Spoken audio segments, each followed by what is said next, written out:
تدفع كام صعب عند الحلاق؟ والله بص بحلق عند السوق العالمي بديله 1200 جنيه وبيجيب لي اكل وانا قاعد وبتاع. والله العظيم يا جدع، الجدع ده بيسمع حاجات غريبة. 1200 جنيه؟ ايوه يا عم فاهم، بيروق عليا ماسك وبتاع وكده. ده بيروق عليك خالص. وبيعمل لي تنظيف بشره وبتاع فاهم. يعني بتدفع ال 1200 جنيه بتاكل وتشرب وتحلق.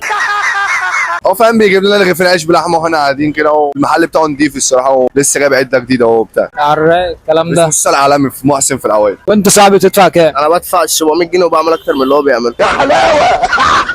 تعمل ايه بقى؟ انا بعمل استشار وبعمل كيرلي او ويفي وبحلق وبدرج وفاهم، وبيعمل لي ماسك وبيعمل لي فوطه سخنه وبيظبط على الدنيا خالص. كلام عراق قوي. كلام على الموت. السوق العالمي واحد بس. بص بيعمل قد ايه وبيدفع 700 جنيه. بصوا يا جدعان قولوا في الكومنتات تدفعوا كام عند الحلاق، والارقام دي في ناس بتدفعها ولا لا؟ وانت صاحبي بتدفع كام؟ بدفع 150 جنيه عادي شبه البني ادمين صعب عند كام؟ اي حلاق 150 جنيه. مالك انت ومال العالم دي؟ في واحد بيدفع 150 جنيه اهو، في ناس طبيعي عادي. عادي 150 جنيه وبعمل اكتر من اللي هم بيعملوه، وعندنا نفس الحلاق يعني. نفسه هو هو اساس العالمي. يعني انت بتدفع 150 وهو بيدفع ال 1200.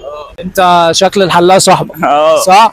اول حلاقه مثلا دفعت فيها كام في حياتك؟ وانا مثلا طفل صغير ابويا كان بيديني 20 جنيه وبتاع فاهم، بيقول لي روح احلق. هو بس عند حلاق كده عجوز فاهم، من ايام اجدادنا الفراعنه. طب وانت صاحبي اول حلاقه خالص دفعت فيها كام في حياتك؟ 50 جنيه. انت ابوك كان بيروق عليك. يا ابو غني يا عم. وانت؟ عادي كنت رامي ابويا عند الحلاق، الله اعلم كان بيديله كام، بس انا كنت بحلق وهو كان يعني كنت بتقطع على كام مثلا؟ يعني مثلا كان بيديله انا وهو 100 جنيه مثلا زمان، من 10 سنين 7 سنين كده يعني. موافقين الفيديو ينزل؟ موافقين. موافق؟ تمام يا صاحبي. موافق؟ تمام.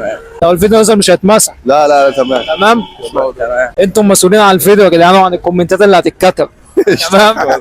كلمة أخيرة تقول مش نافع.